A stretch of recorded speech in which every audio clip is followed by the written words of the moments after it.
Welcome everyone to Awesome Truth, a wrestling book club. I'm your host, Steve Semino, and with me as always is my co-host, Walt Schwenk. Hey, Walters. Hello, Steven. How's it going? My friends, it is going very well. We are back on Awesome Truth, and we are double dipping on a very recent book. Literally the last book we covered, Walt. We talked to you last episode about Dynamite and Davey, the explosive lives of the British Bulldogs. And as we sort of noted, hinted at, straight up told you at the end of the episode, we're now bringing you an interview with the author, Stephen Bell, the chronicler, the biographer of those British Bulldogs. So we didn't have to go back and edit that out of a previous episode, which is Yes. always good. We felt pretty confident about this one. Yeah, it was great to talk to Steven, and it was great to talk more British Bulldogs because obviously from the last episode we enjoyed talking about it. So let's talk more with the guy who gave us this great book. Yep, here he is, folks, Stephen Bell.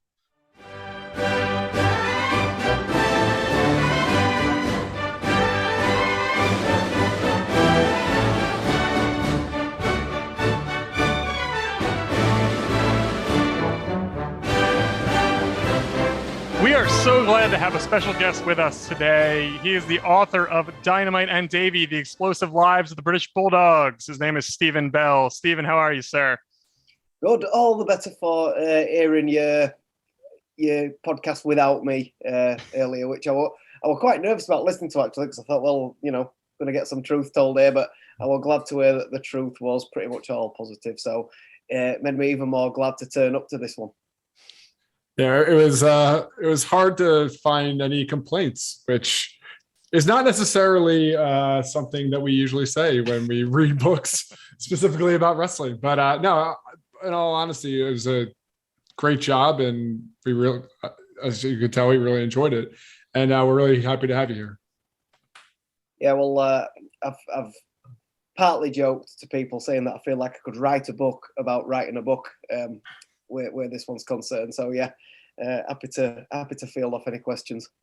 Yeah, well, we're hoping you have a lot to say on such a matter. And I guess so. Let's start at the beginning. Like, what motivated you to write this book about these two huge wrestling stars? So a huge wrestling fan, and here in the UK, I mean, it was a WWF in the early to mid 90s. Was a complete pop culture phenomenon here in the UK, as it was in most parts of the world during that golden era, the Hulk Hogan era and everything. And Davey was obviously a standout star of that, and I was sort of 7, 8, 9 year old when all that was going off. So it really vivid in my memory. And then as I got a little bit older, and the WWF, there was ways of watching WCW, but it wasn't as readily available. Sky TV were really, really pushing WWF programming down kids' throats, and it was difficult to avoid. Everybody a huge fan of it. And then as we got a little bit older, other interests took over, and the WWF, as we know, in the mid-90s did have a bit of a slump in quality as well. And Davey was sort of in and out of the promotion at the time. Hulk Hogan was obviously a massive draw for us, and he were out of it at that point. And so we did all sort of slump away, I think. And then the Attitude Era came back along a few years later, and by then, our teenage years, we were once again the target demographic of Vince McMahon in that era. And what else would a teenage boy want except, The Rock and Stone Cold Steve Austin and Trish Stratus? So, it was really easy to fall in love with it again, which I duly did. But Davey and the Undertaker were the only two that sort of transcended them eras. Everybody else had sort of fallen away.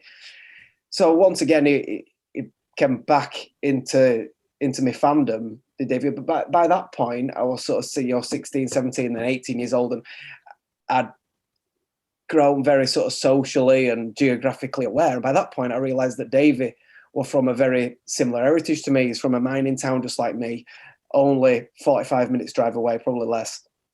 And so this larger-than-life megastar that I'd always admired and seen him as, you know, our equivalent to Hulk Hogan and everything. I sort of saw him in a different light a little bit, you know, a lot more, saw the humble beginnings. And I'm only, as I say, maybe 17-year-old when I realised all that. And then out of the blue, he died. And it really, you know, I think people mention different names, probably in the US, it might be JFK or whoever, where you say you sort of remember where you were when you heard the news. Well, that's Davey for me. And so I were already sort of a little bit hooked. And then Mick Foley's book came out. I'd already started watching back all the pay-per-view starting at WrestleMania 1. So when I got to WrestleMania 2, just the second one that me and my brother watched, well, putting these VHS tapes in on a nightly basis, just the second one, surely there we've got the British Bulldogs, plural. I thought, oh, that's a surprise to me. I just knew Davey. I just knew the British Bulldog, singular. So I thought, it was this Tom Billington, the Dynamite Kid. Didn't really think that much of it at the time. I just thought they'd got some English wrestling off the street to be Davey's partner, because Davey was the star, wasn't he? And then when I read Mick's book, and then subsequently Tom brought a book out, and then Brett a few years later, I realised that, whoa, no, actually, the big star at that point was Tom. It was Dynamite Kid. And so that really piqued me interest. And then so I started doing a little bit more research, just little bits and bats at the time. Realised that Tom was not only from the same small mining town too, but they were first cousins by that point. And I started to realise that he was now in a wheelchair, living life as a bit of a recluse back home in Wigan, and that it were his wrestling injuries that had caused it all. By then, I was completely sort of hooked on the story. This is still the best part of 20 years ago. And then when I embarked on my career as a writer, and I'd written 2 successful sports books, and the publisher asked me what I wanted to do for a third one. Funnily enough, my second book, which was about a local hero from our hometown called Douglas Clark, who was an hero of a local sport called rugby league. He was one of the pioneers of that and one of the best in the world. And then he went off to fight in World War I as a bona fide war hero. And then eventually, I'm cutting a hell of a lot of the story out here to be concise. He ended up, when he hung his rugby boots up, ended up being a professional wrestler. He was Britain's first ever world heavyweight champion. And it was largely his success that were one of the main instigators of professional wrestling being such a big and popular sport in the northern mining towns of England. And ultimately, it was in one of the local gyms that Dynamite and Davey trained and discovered as young boys, discovered professional wrestling. So the two, so when I'd had such success with that book, and the publisher asked me what I wanted to do next, it almost felt like kismet, felt like, you know, a bit of destiny sort of thing. I'd had this story brewing in my mind for 20 years, long before I were even a writer, a real passion project. And then the second book had sort of touched on it a little bit. The names had actually popped up when I were doing research into the legacy of Douglas Clark and how it spawned this phenomenon of professional wrestling in the northern towns of the UK. Dynamite and Davey's names came up, and it just sort of felt a bit serendipitous that literally within days of that happening, the publisher asked me what I wanted to do next. So it just felt like, yeah, it's Dynamite and Davey. Absolutely. I mean, they have great stories, and you told them wonderfully here. One thing I definitely think Walt and I both noticed, we've done 30 episodes of this show. We've read dozens of wrestling books, if not 100 at this point, many. And when I hear the Dynamite story and the Davey story, especially the Dynamite side, but certainly Davey as well, they often are told in a very sort of like, I don't want to say aggressive tone, but like focusing on the negatives. Like obviously they're with both of them had their demons, as wrestling fans like to say, and tortured histories, and were emblematic of, era wrestling where a lot of guys burn out early, die early. And with your book, I didn't think you took that tone at all. It was you weren't indicting anybody, you weren't exposing anything to the world. It sort of felt like you were saying, like, here are these people, here's their story, take from it what you will, And I just thought, and maybe it's because of the UK thing and the hometown thing and just, the relation you felt with them. But I was wondering, was that always the plan? Is that how you always wanted to tell the story? Or is that just sort of how it came to you as you were writing? It always was the plan. You just reminded me a little bit of the inspiration part. What I missed off there was that as I was so passionately stumbling across all these parts of their story, and I'd built it up like a jigsaw in my own mind, what I realised was people in the UK don't know their story. The two of us finest ever sporting exports, and people don't know their story from around here because all the books that have been written or that have detailed them in sort of parts. So that I'm thinking of obviously Brett's book. There's Dynamite's book as well.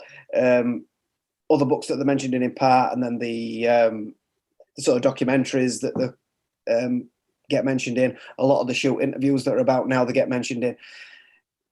I bet there's virtually nobody else in the UK who's watched and heard as many of all that as me and pieced this story together in the mind. So I really want, as a UK author with a UK publisher, I really wanted to tell that story from a British point of view and sort of bring that story a little bit back home. That was part of the inspiration, that the story had been sort of lost because all them other publications were largely stateside or particularly Canadian based. So I really wanted to bring that story back home. And so what I wanted to do as fans of theirs, I didn't want to bring it home under any kind of negative light. But by the same point, I also didn't want it to look like I was sugarcoating things. I didn't want it to look like I was whitewashing things. So I just decided to go straight down the middle. And what I did was I had a definitive start, middle and end, a class as telling a story. And I just wanted to... So there were things that I found out that I didn't class as being part of that story. There were things that...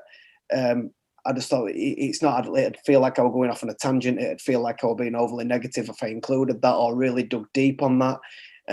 It's not part of that overarching story. And that's why I split it down into 3 equal parts, tried to make it flow, tried to make the reader feel like they were on the journey with the guys. And I thought if I go down these dark rabbit holes that I potentially could have done, I think a lot of people would have done, I feel like I lost the story that I was trying to tell at that point.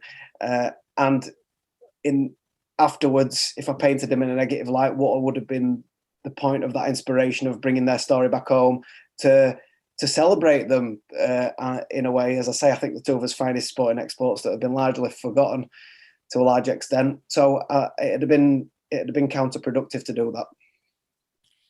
You talk about trying to tell the story down the middle, and there's always that balance journalistically and just as an author, I'm sure, that of finding the middle ground. I mean, you have 2 distinct people and they're no longer with us. One wrote his own book a little over 20 years ago. And then you have Brett's biography that details a lot of this stuff. Shoot interview, like I'm sure there's the source material just goes on and on and on, not to mention the people you talk to for this. But as we all know, in wrestling, stories turn into myths, turned into legends. And I'm just curious how you struck the balance between finding that truth between the middle of 2 people's stories. And, and the one example that really comes to mind is in Stampede, you detail, and I never heard this story before, the details of Dynamite causing a riot against Bruce Hart at one of the Stampede shows. And just like that story, there's clearly it's all second, third hand accounting at that point. It is, but it's been second. There's been a lot of second and third hand accounts of it. It's in Dynamite's own book. It's in Bruce's book. I spoke to Bruce firsthand. It's in Pain and Passion by Heath McCoy. I've spoke to Heath as well on top of that. So yeah, you've picked a good example there, but what it is on top of it, I was very cautious of that. I do know that a lot of wrestling books, I think it's just something to do with the culture that they live amongst, where truth and fiction sort of blur within the day-to-day lives. And they've wrestled so many matches in so many towns, against so many different people, that I think a lot of the mistruths and myths that emerge, a lot of them aren't intentional, I don't think. I think a lot of them just organically evolve that way. But it was something I was conscious of. Dynamite's book in particular, you can almost hear his voice coming through the pages, and it's ghostwritten, but he's telling his story so bluntly, and it's what it's well known for, is its bluntness. But yet, as I was cross-referencing during my research, the matches that he was saying they were having at certain points, you could sort of drive a bus through the holes that he got in it. And then I was using it as a reference source, and I'd got people like Ross Hart telling me, "Oh no, this bit's wrong. Where have you got that from?" I said, "Well, Dynamite's book," and it said, "No, that he's got that bit wrong." And it certainly, almost all the things in that book, just using that one as the example, weren't maliciously wrong. It weren't like you were, telling blatant lies to put himself over or put other people down. I think they were just genuinely misremembered. And I think there's a lot of that. So it was difficult. And I do think there's an awful lot of the other side where it is a little bit more malicious and people try and put themselves over and put other people down. So it were a matter of trying to verify things. So Ross Hart, for one in particular, were fantastic to use for verification. I got myself a little army of historians, more so than actual wrestlers, just because I wanted the truth. I ended up speaking to Brett over the phone, who assured me the book was finished at that point. I did have maybe days approaching deadline to make some tweaks if I really needed to, but I didn't really feel I needed to, though maybe a word or two based on what he said. But he assured me that I could believe every single word that were in his book, which was a relief because I used it heavily. And I think he'll quite pleased to hear that I'd used it heavily because I know it's something that he's proud of. And so, it were a matter of following the journey and working out who and what sources you best trusted. And I sort of had a bit of a rule where for anything negative, I wanted to be sure in my own mind. And if I'd got two sources, one of them saying something negative, the other one countering it, I'd sort of leave it alone unless something came along further down the line with research to verify it one way or the other. So that was just part of the journey, really, was deciding what went in and what didn't, and whether I believed it to be true or not was part of that selection process.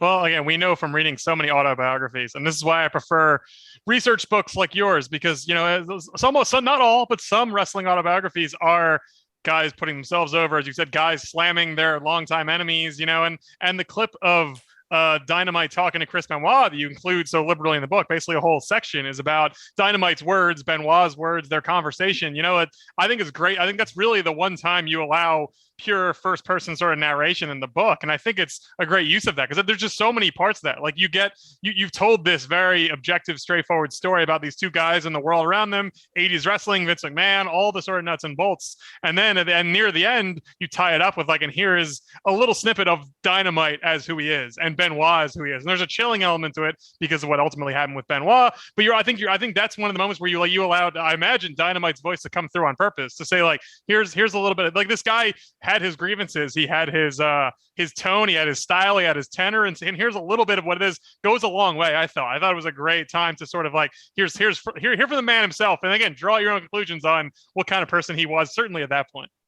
So again, I don't believe in destiny generally, but it's so weird as I were approaching the end of that draft, that audio re-emerged from the depths of the internet out of nowhere. It hadn't been heard since it were aired, I don't think. And then it got clipped up and got posted around Twitter, and there were a YouTube video of it. And it just felt perfect because it tied in so much.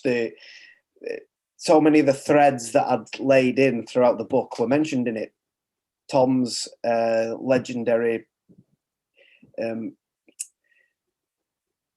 he's how respected he was as a wrestler, a pioneering wrestler within the business. His relationship with Benoit is what he says and does really comes across. You can almost hear his voice. And then eventually when he does get onto Davey, it says about their relationship at the time and how toxic their relationship was at the time.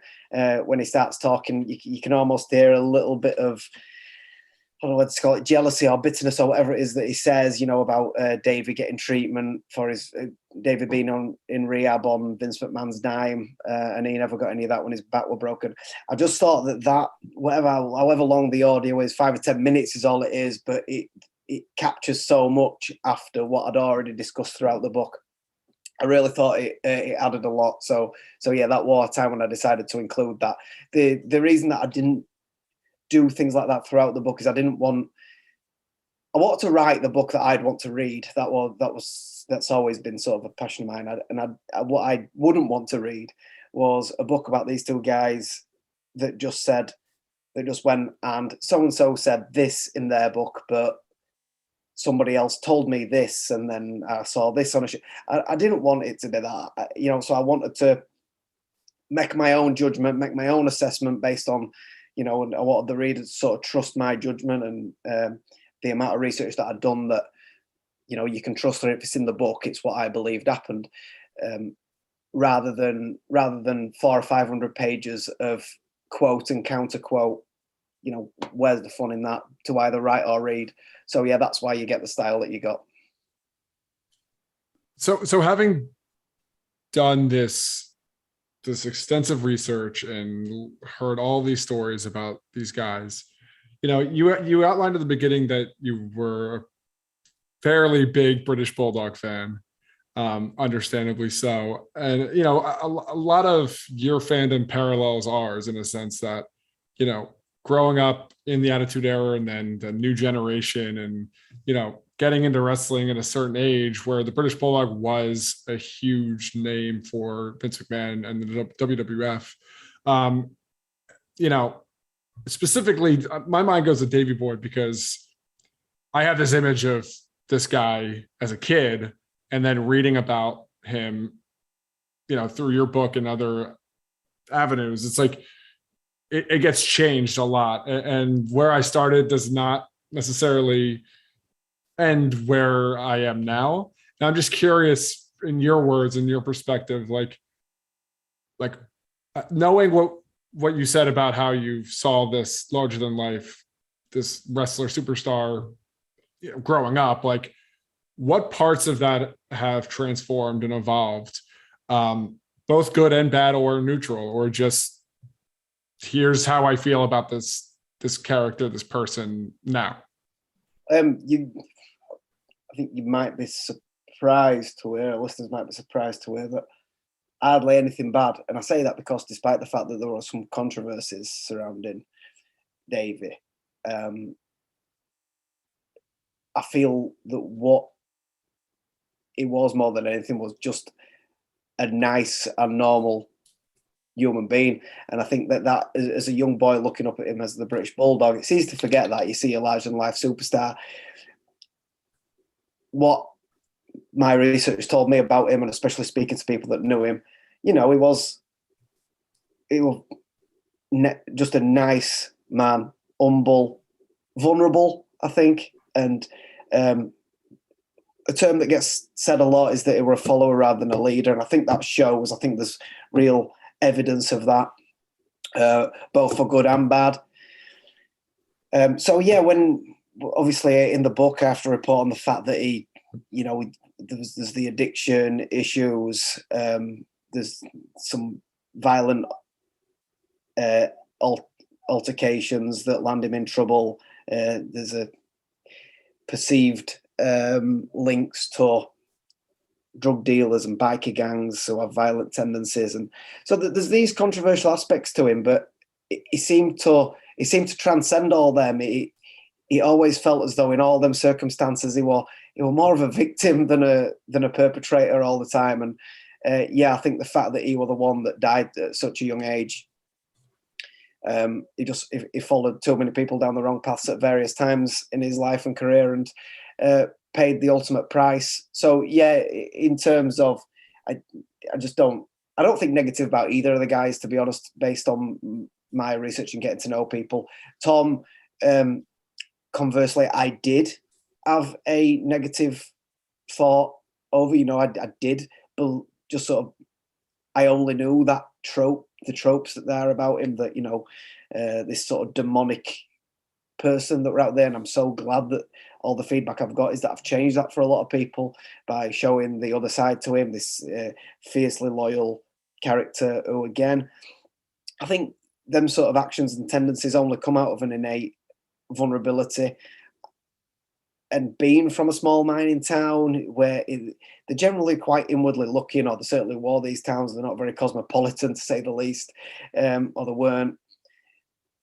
And I think to go from one of them at 18, 19 years old to go to the other side of the world and then travel to places like Japan, I can only imagine, that he felt very vulnerable. And I think there's certain ways, you're into fight or flight kind of theories.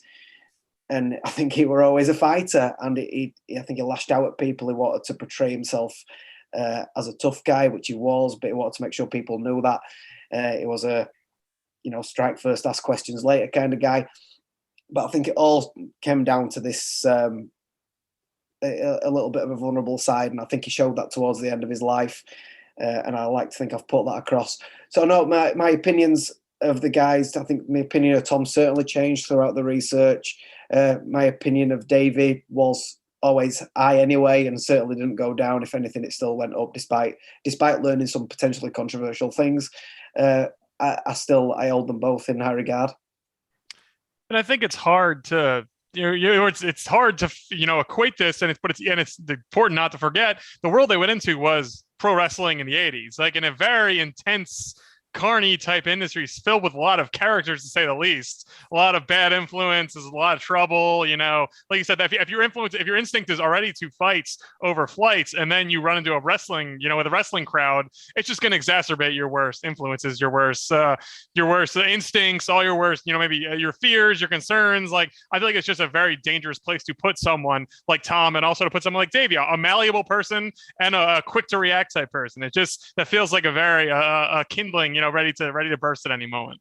It is, yeah, and they're so young, so unbelievably young, and then you introduce the steroids, you introduce the painkillers, you introduce the alcohol culture, and yeah, it's obviously a recipe for disaster, and that's sort of what ended up happening. But yeah, I heard you mention on your the show that you did to review the book, and you mentioned about Tom saying in his book and also on other outlets that he had zero regrets. I mean, I personally think that was just pride talking. He was so prideful to a fault. I think that a lot of his problems did stem from that. This never back down. I make sure I put that in early. He says in his own book that he learned that from Ted Betley and also from his dad, this never back down attitude that were drilled into him at a young age.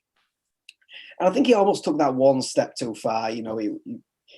And I think that was just his pride talking on so many occasions, and even to the very death, he held that belief. It was probably what he told himself deep down. Who knows what he was thinking? But I think he told himself that, and he could portray that image that he'd given his life for wrestling, which he had given his body for wrestling, and I think that probably not regretting it or feeling to himself like he didn't regret it was probably how he got through the day.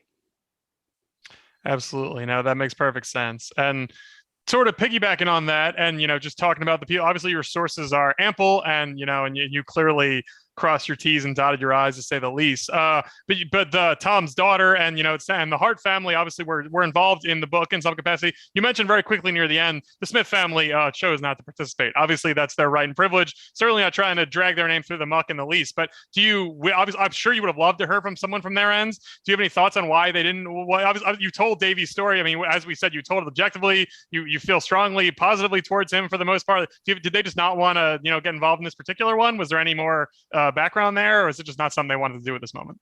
The initial feedback I got, I think Harry was keen, but then once he rejoined the WWE, he went cold to it. He didn't portray it to me, just sort of disappeared off the grid a little bit to me, which is fine. Georgia, Davey's daughter, told me that she'd got conflicting projects which were stopping her doing it. I did speak to Diana at length, but ultimately they did sort of go down the route of believing that it was negative, and didn't want to support it in the end, or were quite surprised at that. But that was the judgment that they made. I think that they sort of view anything that even brings up those controversies as negative by definition, which I kind of understand, but it would have been fire paper pretty quickly, I think, if I'd have just completely ignored or whitewashed some of them things. So I absolutely understand. That's their prerogative, but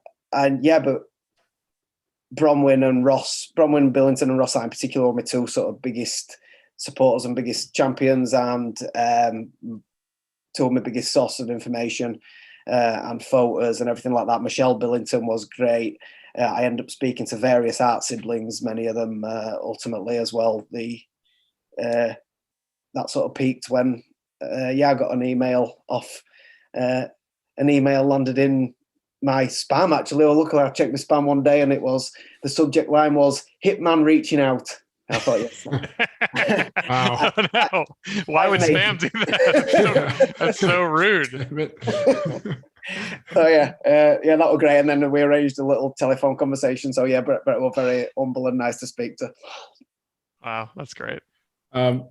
So you mentioned in the book, you talk about big moments in both these guys' careers, obviously, and there's a lot of matches that you use Dave Meltzer's 5-star rating to really reinforce how epic some of the matches that these guys had were. And just obviously as a fan, I'm sure you have your own rating system, and I'm just curious, what is your 5-star match with both of these guys, either one of them separately?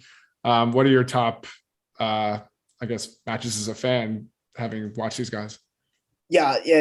I'll get to that in a second. Well, just to qualify that, I think the reason I do think Dave Meltzer's star rating has become sort of so watered down over the years. There's just so many matches, and once you've set a star rating in 1983 or whatever the first your 5-star rating was, which was Tom and Dynamite and Tiger Mask, it's difficult then, obviously, as athleticism and general evolution and training techniques and styles and nutrition, everything takes over. It's difficult then when somebody's so clearly improved on that 10 and 20 years down the line, and you give yourself a 5-star limit. So now I think there's like up to 7 stars and things like that. So I do think it's become watered down. It wasn't something I wanted to dwell on too much, but I think because Dynamite and Tiger Mask had set that standard and got that first 5-star rating, from that point on in the book, I felt like I could use that to show just how sort of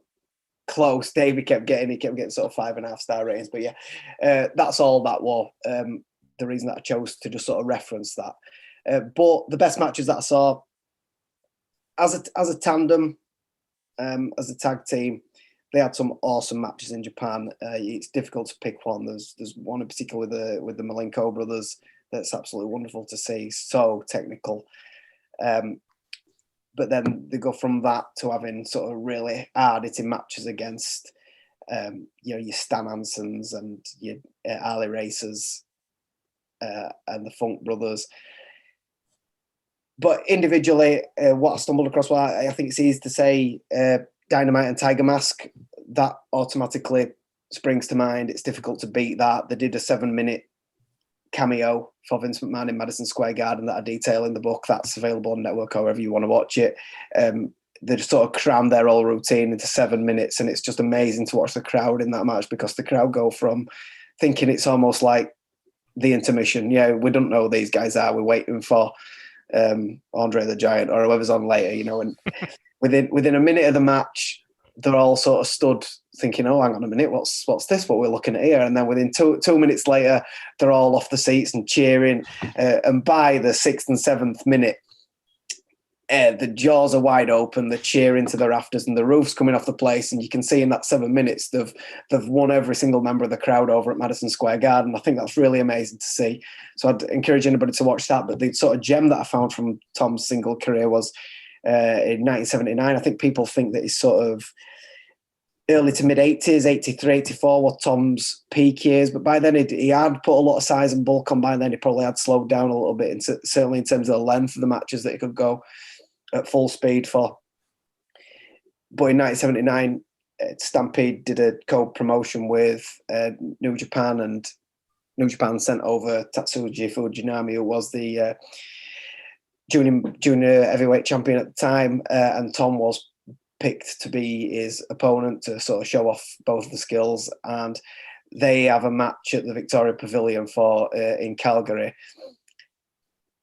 20-25 minutes, and it's just non-stop action. It's absolutely transfixing to watch. Tom bleeds, and it's so hard hitting but dynamic and full of agility. And I think that taught me that Tom probably is peak around that 79, 80 era. And I think Ross, when I spoke to Ross about that, I think he agreed with me on that. I think Davey, difficult to beat that SummerSlam 92 match in terms of the memories, the spectacle in particular. But I think in terms of just his match with Brett in your house, the season's beatings one, the Christmas one, I think it's a pure wrestling match with a babyface and a heel, and them sort of getting back to the Stampede basics that they knew. When you research it and find out why they chose to do that and do that real hard hitting style, and Brett decided to blade, even though it was sort of embargoed at the time, it was the only way that they thought they could top the SummerSlam 92 was if they really went back to what they knew from Stampede and really show the new WWF fans something that they've probably never seen before, that really style of hard-hitting match.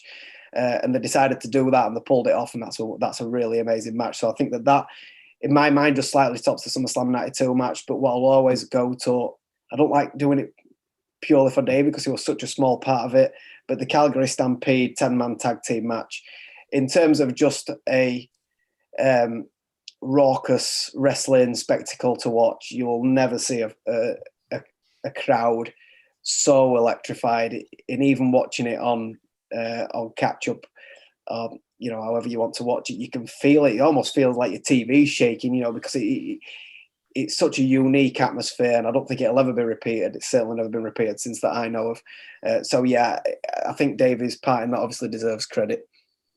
Absolutely, Stephen. I will say, I said this on the last episode after reading your book and then having Walt give me a light lecture on our last episode about Davey's in-ring prowess. He was an afterthought in my mind a lot of the time. He was any number of mid-range heels and babyfaces, mid-card guys in the 90s and 80s. And in reading your book and again in talking about it, I realized how key he was to so much. He was, and I think that's what you were going for, is don't forget these guys, remember these guys. They were given a little bit of short shrift and they deserve more praise. And so I think your book really, with a light touch, emphasizes how important these guys were to pro wrestling. So congratulations on that. I think it's perfect.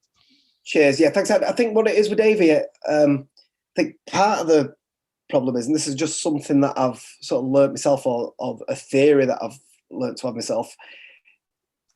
I think because Dynamite and Brett are the two people that he's so closely linked with, I think that almost diminishes his how people remember him as a performer, because he's been compared all the time to two of the greatest of all time. But Davey of the late 80s was really as good as anyone.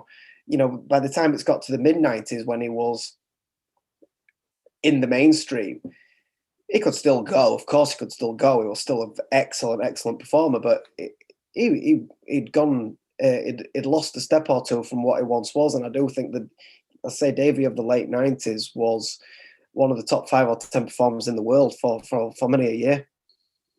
Yep, absolutely. I can't argue with that. The book is Dynamite and Davey, The Explosive Lives of the British Bulldogs. Stephen Bell, thank you so much. It was great to talk to you. No worries. Thanks, guys. Standing over the Hitman Bret Hart, the new Intercontinental Champion, your brother-in-laws. And Davey Boy Smith extends the hand of friendship. You got him down now. Waffle him with the belt. The Hitman Bret Hart turning his back on the hand of the British Bulldog. The matchup that tore the respective families apart. Why would you shake a guy's hand that beats you? Oh, no. Diana Klein. Oh, we're going to have some more here. We're going to go at it. We're not done with each other yet. The mark of a good sore loser. There it is, yes!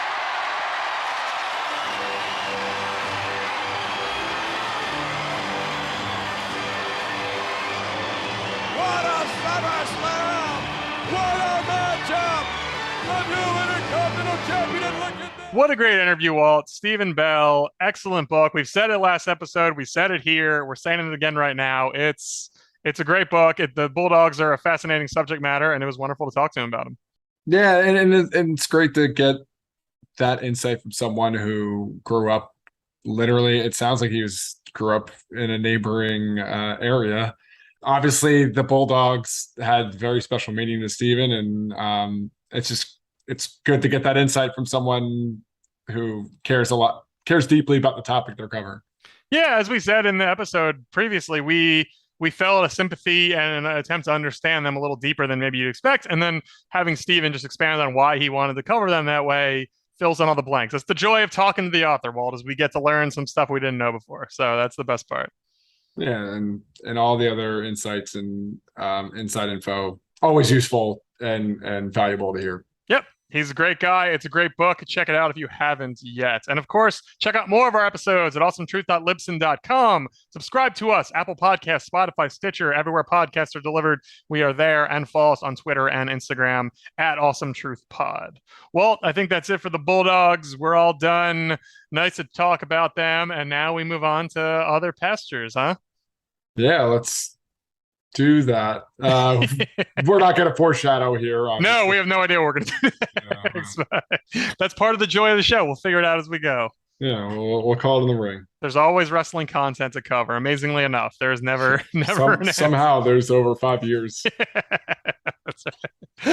Well, thank you all so much for listening. And remember, the truth will set you free.